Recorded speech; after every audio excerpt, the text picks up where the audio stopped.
الله الرحمن الرحيم. باب طلب الشفاعة والخصومة فيها. قال: وإذا علم الشفيع بالبيع أشهد في مجلسه ذلك على المطالبة.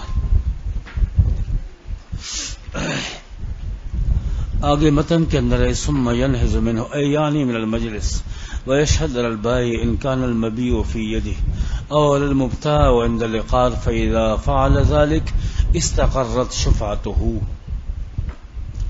یہ صرف متن میں نے پڑھا ہے اس لیے تاکہ جو ہے بات اجمالی طور پر واضح ہو جائے. جب شفیع کو شے مبیع کے بیع کا علم ہو جائے تو اسی مجلس علم میں گواہ بنا لے.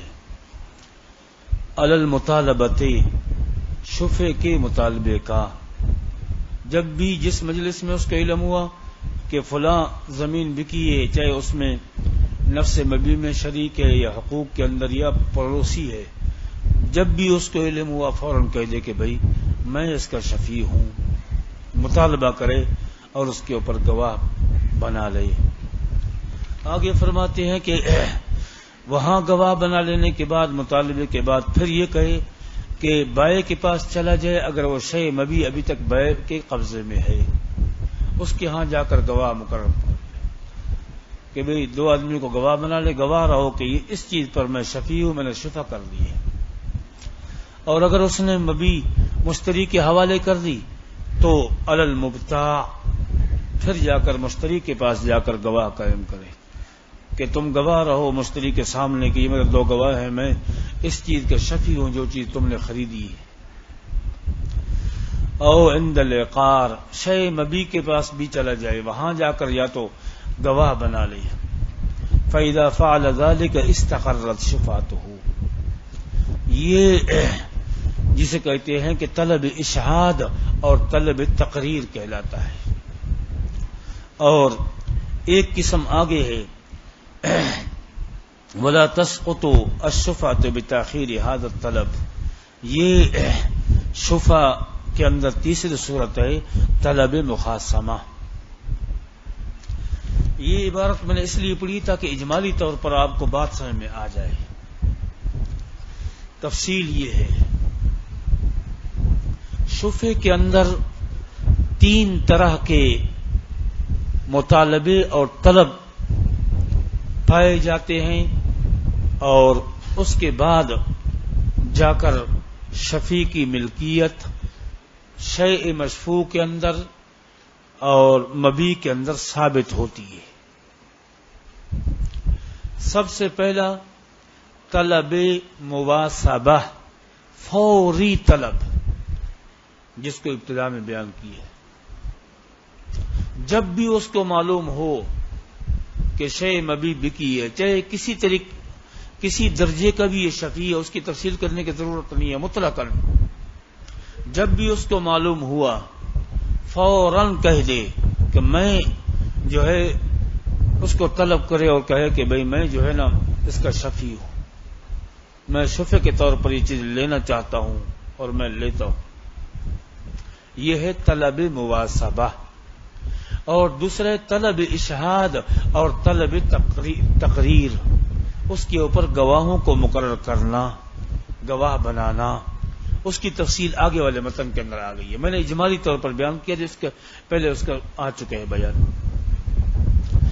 طلب مواسبہ فوری طلب، وہ تو ضروری ہے اسی وقت. گواہوں کو اسی وقت ضروری نہیں ہے، اسی مجلس میں گواہ مقرر کرنا ضروری نہیں ہے، گھنٹے دو گھنٹے ایک دو دن کے بعد بھی کر سکتا ہے. طلب اشہاد اور طلب تقریر، اس کی تین صورتیں ہیں. اگر شے مبیع ابھی تک بائع کے قبضے میں ہے، ابھی تک اس نے مشتری کے حوالے نہیں کی، سمن لے چکا یا صرف ان کی بات پکی ہو گئی بائع کی، تو ظاہر ہے کہ ابھی تک قبضہ بائع ہی کا ہے. لہذا بائع کے ہاں گواہ مقرر کرے جا کر کہ میں نے پہلے بھی جب بھی مجھے معلوم ہوا یہ زمین یہ گھر بکی، میں نے اسی وقت شفا کر لیا تھا، اب بھی میں کہہ رہا ہوں یہ میرے گواہ ہیں، تم گواہ رہنا فلاں فلاں، میں اس کا شفیع ہوں. اور اگر بائع نے وہ چیز مشتری کے حوالے کر دیے تو اب ظاہر ہے کہ اس وقت پھر بھائی کے پاس گواہ بنانے کی کوئی ضرور فائدہ نہیں ہے. اب بھائی اجنبی ہو گیا، اس کی ملکیت تو بے سے ختم ہو چکی تھی، قبضہ جب تک تھا تو تب بھی اس میں ضرورت تھی گواہ بنانے، قبضہ بھی اس نے مشتری کو دے دیا، اب تو بھائی اجنبی بن گیا ہے. اب بھائی کے پاس گواہ مقرر کرنے کا کوئی فائدہ ہی نہیں ہے، وہ اجنبی ہے، کوئی تعلق ہی نہیں اس کا. اب دو صورتیں ہیں، یہ ہے کہ مشتری کے پاس جا کر کہے کہ بھئی جب بھی مجھے پتہ چلا تھا اس وقت بھی میں نے مطالبہ کیا، اب بھی تمہارے سامنے گواہوں کے سامنے میں اس کا شفیع ہوں، میں جو ہے نا اس کا مالک ہوں، جتنا پیسے تم نے دیے تمہیں مل جائے گا، لیکن آپ اس میں مزید جو ہے نا تصرف نہ کرو، تمہاری ملکیت میں شفا کے طور پر اس کو لینا چاہتا ہوں، اس کو اطلاع مل جائے. گواہ مقرر ہو گئے، بعد میں پھر قاضی کے ہاں جب ثابت ہونا ہے اس وقت انکار نہیں کر سکے گا. اور شے مبی کے پاس بھی چلا جائے، وہاں بھی جا کر مقرر کر دے، چاہے کوئی سامنے نہ ہو، دو گواہوں کو لے جا مقرر کر دے، بھئی یہ زمین ہے، یہ جگہ ہے، میں اس کا شفیع ہوں، اس وقت بھی جب مجھے معلوم ہوا تھا میں نے مطالبہ کیا، اب بھی تمہارے سامنے کہہ رہا ہوں. یہ ہو گئی بھئی طلب تقریر اور طلب اشہاد دوسری قسم. یہ فوری نہیں ہے ضروری، مجلس علم میں یہ ضروری نہیں ہے، اس لیے کہ یہ تو قاضی کے ہاں جب انکار کی بات آئے گی تب اس کی ضرورت پیش آتی ہے. فوری وہ طلب مواسبہ ہے، اس کا معنی بھی یہی ہے، اچھل کر فوراً مطالبہ کرے اور اس کو کہہ دے کہ میں اس کا شفیع ہوں. پہلی قسم کا بیان اس عبارت میں ہے، اور دوسری کہ ابھی جو بعد میں عبارت پڑھی گئی، ترجمہ میں نے مختصر کیا، اس کے اندر ہے. تیسرا پھر اس کے بعد ہے ولا تسقط الشفاعۃ بتاخیر هذا الطلب، یہ ہے طلب خصومت، مخاصمہ، قاضی کے ہاں جا کر دعویٰ کرنا، کیس اپنا دائر کرنا اور کہے کہ میں نے اس چیز زمین پلاٹ عقار اس کے اوپر جو ہے. دوستو میری طرف دیکھو بھائی، خلاصہ بیان کر رہا ہوں، یار کیا ہو گیا آپ لوگوں کو، کتاب پڑھنے کا پڑھانے کا طریقہ نہیں معلوم آپ کو.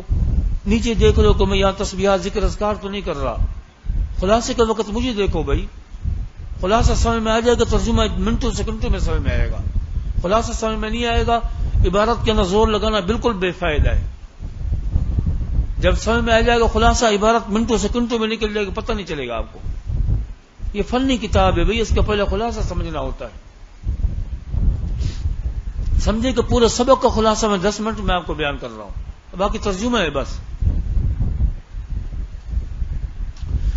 یہ اجمالی طور پر یہ تیسری صورت ہے، قاضی کے ہاں جا کر، یہ ہے طلب خصومت. میں نے مجملاً طلب کی تینوں قسمیں آپ کے سامنے بیان کر دی. یہ قاضی کے ہاں جو ہے اس میں بھی تاخیر سے کوئی پرواہ نہیں ہے، دیر ہو جائے کوئی مسئلہ نہیں ہے، لیکن کتنی مدت ہے وہ عبارت میں خلاصہ بیان کروں گا میں، بیان اس میں تفصیل میں بعد میں جاتا ہوں. فی الحال اجمالی بات میں نے بیان کر دی، اب تفصیل پہلے کی طرف آ جائے. طلب مواسبہ، فوری طلب اس وقت کرے جب بھی اس کو علم ہو جائے. اب اس میں دو قول ہیں، کیا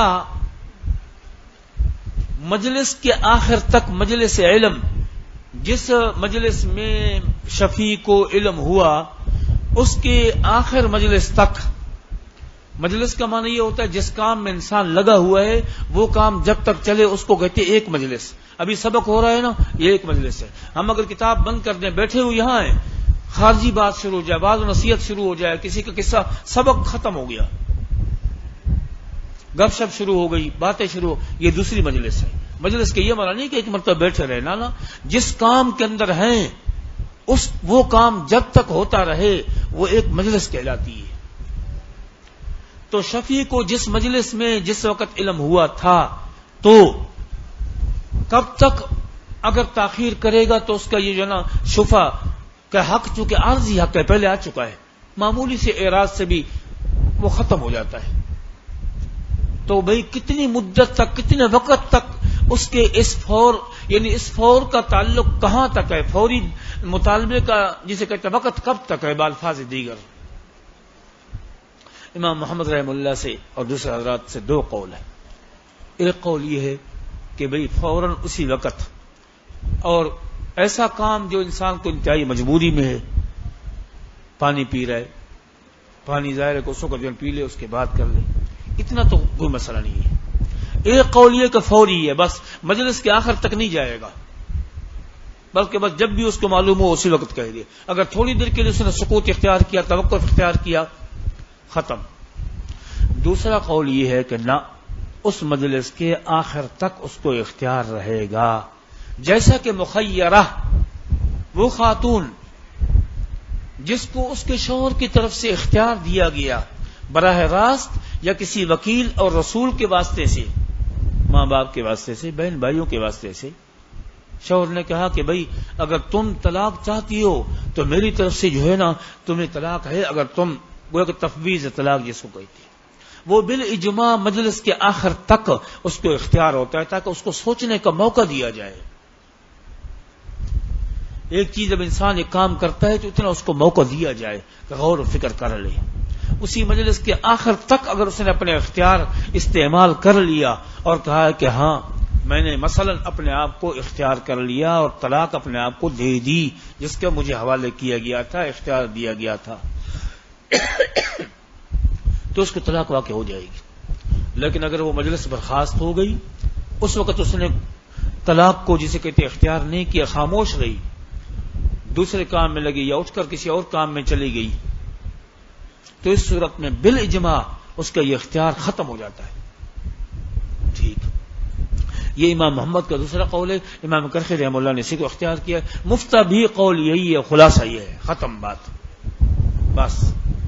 اب ہم نے مفتہ بھی قول کو لینا ہے، فتویٰ اسی بات پر ہے، شفیع کو جس مجلس کے اندر اس کا علم ہو گیا، بس اس علم مجلس کے آخر تک اگر شفیع کا مطالبہ کرے تو ٹھیک ہے، ورنہ پھر عارضی بات ہے، ختم، پھر اس کا شفیع نہیں رہے گا۔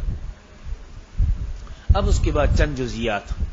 ایک آدمی نے خط لکھا شفیع کو، اطلاع دی شفیع کی کہ بھئی تمہارا پڑوس میں جو گھر تھا یا تم جس کے ساتھ شریک تھے یا تمہارا جو جسے کہتے ہیں کہ حقوق میں سے، اس آدمی نے اپنے پلاٹ، زمین، دکان، گھر بیچ دیے ہیں۔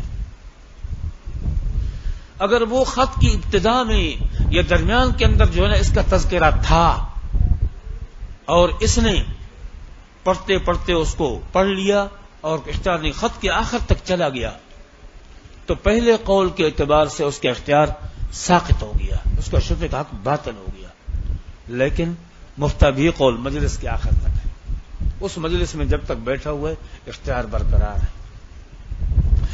تیسرا جزیہ یہ بیان کیا کہ بھئی ایک آدمی کو کسی نے آ کر اطلاع دی کہ فلاں زمین بک چکی ہے، تو اس نے کہا الحمدللہ، یا کہا سبحان اللہ، یا کہا لا حول ولا قوت الا باللہ۔ یہ اعراض اور بے رغبتی کی دلیل نہیں ہے، بس اس لیے کہ عرفاً یہ چیزیں اس مقصد کے لیے نہیں ہے کہ کسی چیز کا اختیار دیا جائے اور اس سے انسان بے رغبتی اختیار کرنا، نہیں، عرفی چیزیں ہیں بھائی، اس کا تعلق اس سے ہے ہی نہیں کہ عام طور پر انسان اس طرح کی کلمات سے الحمدللہ اس لیے بھی کہتا ہے یار چلو یہ پڑوسی جو پیدا والا مالک تھا بائے بد اخلاق سب سے جان چھوٹ گئی، زبان سے نہیں کہا، دل میں یہ بات الحمدللہ، یا کہا کہ لا حول ولا قوت الا باللہ تعجب کے طور پر، کہ عجیب بات ہے بھائی نے مجھے بتلایا بھی نہیں ہے کہ میں یہ چیز بیچ رہا ہوں، میرا حق تھا، میں قریبی تھا، سبحان اللہ۔ عام طور پر انسان کی عادت ہے کوئی بات گفتگو کرتا ہے اس طرح کلمات کے، خلاصہ یہ ہے کہ یہ اعراض کی دلیل نہیں ہے۔ اچھا، اب کون سی خبر ہے جس کی وجہ سے، خبر کی نوعیت کیا ہوگی؟ امام ابو حنیفہ رحمہ اللہ کے نزدیک یہاں پر جو ہے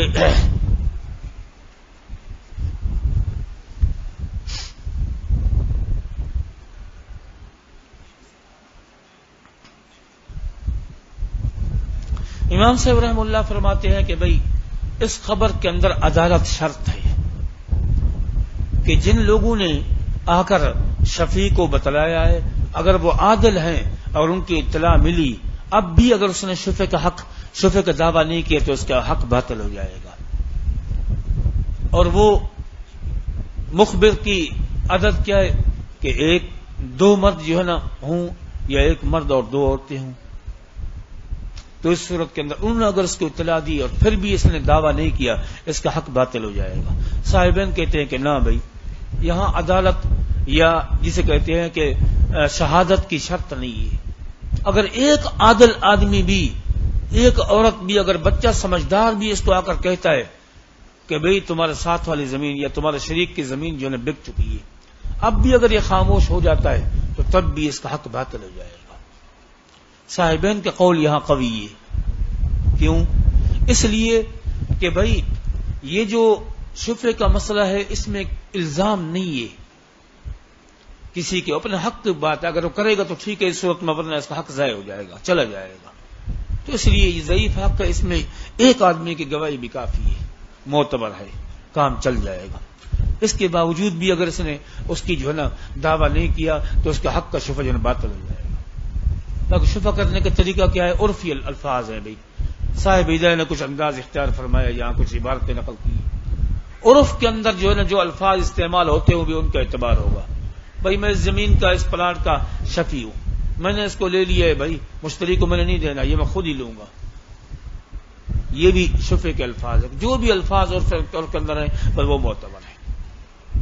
یہ ہو گئی طلب مواسبہ، فوری مطالبے کی تفصیل۔ صاحب ہدایت نے بہت لمبی عبارت ذکر کر دی ہے، میں نے خلاصہ اور نچوڑ بیان کر دی ہے۔ ایک بات تو یہ، کوئی بھی الفاظ کسی طریقے سے ہوں اس سے جو ہے شفا کا دعویٰ اور مطالبہ ٹھیک، اور دوسرے کوئی بھی آدمی آ کر معتبر آدمی، چاہے ایک آدمی بھی ہو، چاہے شہادت کی اس میں شرط نہ بھی ہو، تو تب بھی جسے کہتے ہیں کہ اس کے باوجود بھی اگر شفے کو طلب نہیں کرتا اس کا حق ساقط ہو جائے گا۔ اور تیسرا یہ ہے کہ مجلس علم تک اس کو اختیار رہے گا، اس وقت تک اگر یہ مفتہ بھی قول اور یہ خلاصے کی باتیں ہیں۔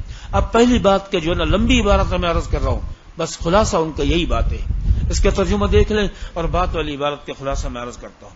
اعلم ان الطلب على ثلاثه اوجه، طلب 3 طرح کی ہوتی ہے۔ طلب المواسبہ، فوری طلب، وهو ان يطلبها كما علم، جب بھی اس کو علم ہو گیا یہ شے مبی کے بکنے کا، فروخت ہونے کا، حتی لو بلغ الشفیع البیع، بے کے اس کی اطلاع ملی، ولم يطلب شفع، بطل شفع لما ذکرنا، ہم نے بیان کر دیا کہ شفع حق ضعیف ہے۔ وَلِقَوْلِ علیہ السلام الشفاعۃ لمن واسبها، میں نے خلاصے میں یہ حدیث بیان نہیں کی، جو پیغمبر کے الفاظ یہ ثابت نہیں ہے، یہ تابعین کے اقوال ہیں کہ شفا اس آدمی کے لیے ہے کہ جو فوری طور پر مطالبہ کرے۔ میں عرض کر رہا ہوں کہ حدیث نہیں، حدیث کے الفاظ نہیں ہیں، اس لیے خلاصے میں نے اس کو بیان نہیں کیا۔ ولو اخبر بکتاب، اور اگر شفیع کو خط کے ذریعے سے شفع کی اطلاع دی گئی، والشفعۃ فی اولی، اور شفع کا تذکرہ خط کی ابتدا میں تھا یا درمیان کے اندر تھا، اور اس نے خط پڑھ لیا آخر تک، بطلت شفاعتہ، اس کا شفع باطل ہو جائے گا۔ وعلی ھذا عامۃ المشائخ وهو روایت محمد، امام محمد رحمہ اللہ کا ایک قول بھی ہے، اور عام مشائخ یہ کہتے ہیں کہ بھئی اس طرح اس کا شفع باطل ہو جائے گا، لیکن مستبی قول یہ نہیں ہے، میں عرض کر رہا ہوں آگے۔ وعنہ امام محمد رحمہ اللہ کا دوسرا قول، ان له مجلس العلم، اس کے لیے مجلس علم تک اختیار ہوگا۔ لما والروایتان فی النوادر، اور دونوں روایتیں امام محمد رحمہ اللہ سے جسے کہتے ہیں کہ وہ نوادر کی روایت بھی ہیں، اور جسے کہتے ہیں کہ ظواہر روایت کے اندر بھی آگے۔ وبالثانیۃ اخر الکرخی، امام محمد رحمہ اللہ کے دوسرے قول کے امام کرخی رحمہ اللہ نے ترجیح دی ہے کہ بھی مجلس علم کا اعتبار ہوگا۔ اب وہ خط والی بات ختم ہو گئی، کمزور رہ گئی۔ خط پڑھ بھی لے آرام سے، جب تک وہ مجلس باقی ہے جس میں وہ کام کر رہا تھا، جس عمل میں مصروف تھا، جب تک وہ ہوگا اس کے اختیار برقرار ہے۔ کیوں؟ لأنه لما ثبت له خيار التملک، کہ جب شفیع کو مالک بننے کا اختیار شرعاً حاصل تھا، لا بد له من زمان التأمل، تو اس کے لیے ضروری ہے کہ غور و فکر کرنے کا موقع دیا جائے بھائی۔ کما فی المخیرہ، جیسے مخیرہ کے اندر بالاجماع اس کا اختیار مجلس سے اختتام تک رہے گا، یہاں بھی ایسے ہے۔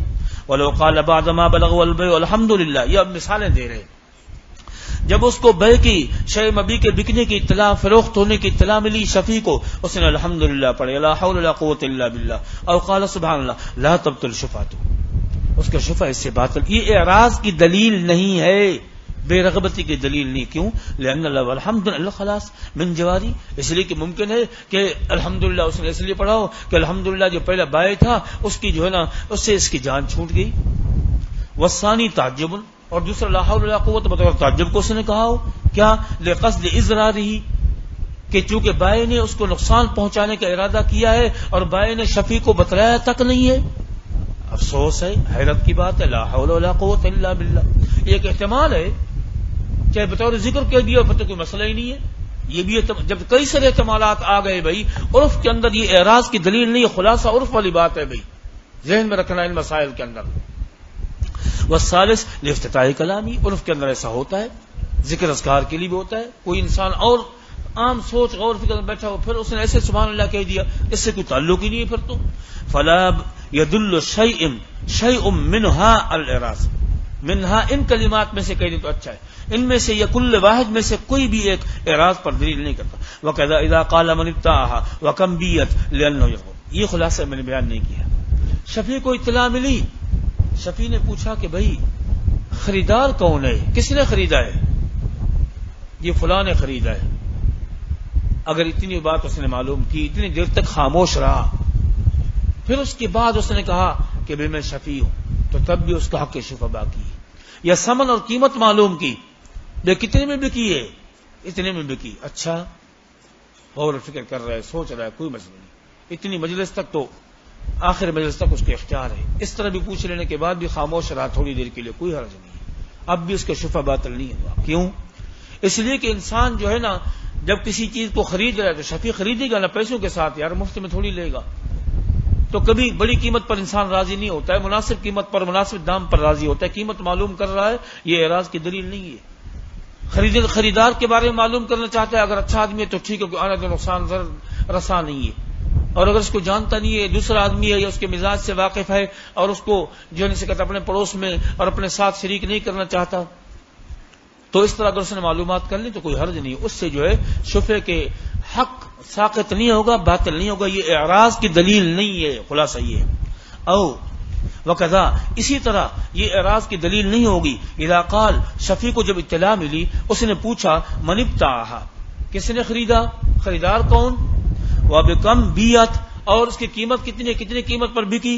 لانه يرغب فيها بثمن دون ثمن، اس لیے کہ شفیع اور عام آدمی بھی جو بھی کوئی چیز خریدتا ہے، شفیع وہ ایک قیمت کے اوپر راضی ہے، دوسری قیمت پر راضی نہیں ہوتا. وَيَرْغَبْ عَنْ مُجَاوَرَةِ بَعْضٍ دُونَ بَعْضٍ، بعض آدمیوں کے پڑوس کے اوپر رہنے میں، ساتھ رہنے میں اس پر راضی ہوتا ہے، بعض کے پڑوس کے اوپر راضی نہیں ہوتا. وَالْمُرَادُ بِقَوْلِهِ فِي الْكِتَابِ أَشْهَدَ فِي مَجْلِسِهِ، اس مجلس میں گواہ بنا لے. ذَلِكَ طلب المواصبہ والإشهاد فيه ليس بلازم، گواہ مقرر کرنا اسی مجلس علم میں ضروری نہیں ہے، وہ دوسرے وقت میں بھی کر سکتا ہے. فوری طلب تو ضروری تھی، گواہ چاہے گھنٹے 2 گھنٹے کے بعد، اس مجلس کے بعد مقرر کر دے، کوئی حرج نہیں ہے. انما هو لنفی التجاوز والتقیید بالمجلس. اچھا، اس لیے گواہ تو اس لیے کہ اگر انکار نہ کر سکے مشتری کہ بھئی تم نے تو گواہ مقرر نہیں کیے تھے، وہ تو اس کے لیے. انکار تو کب تب کرے گا جب قاضی کے مجلس میں فیصلہ کیس چلے گا، وہاں اس وقت گواہوں کی ضرورت ہوگی. اس کے لیے تو کافی ٹائم پڑا ہوا ہے، وہ بعد میں بھی گواہ مقرر کر سکتا ہے، دوسرے دن کرے، تیسرے دن کرے، کوئی مسئلہ نہیں ہے.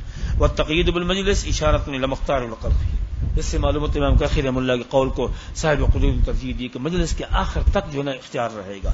ویصح الطلب بكل لفظ يفهم منه طلب الشفعہ، عرف کے اعتبار سے شفع کا طلب جن الفاظ کے ساتھ ہو جائے ان الفاظ کے ساتھ شفع کو طلب کرنا جائز ہے. کما لو قال طلبت الشفعہ، میں شفع کا طالب ہوں، یا کہا اطلبها او انا طالبها، لان الاعتبار للمعنى، معنی کا اعتبار مقصد کے اعتبار ہے. واذا بلغ الشفيع بيع الدار، جب گھر کے بکنے کی، فروخت ہونے کی خبر اطلاع ملی شفیع کو، لم يجب عليه الاشهاد، یہ پھر وہی بات ہے، حتى يخبره رجلان او رجل وامراتان او واحد عدل، یا ایک آدمی عادل ہو. امام صاحب نے وقال يجب عليه ان يشهد الى اخبر واحد حرا كان او عبدا صبيا كان او امراتا، اس کے لیے عدالت بھی شرط نہیں ہے، اور شہادت کی جو جسے کہتے ہیں نصاب ہے وہ بھی شرط نہیں ہے.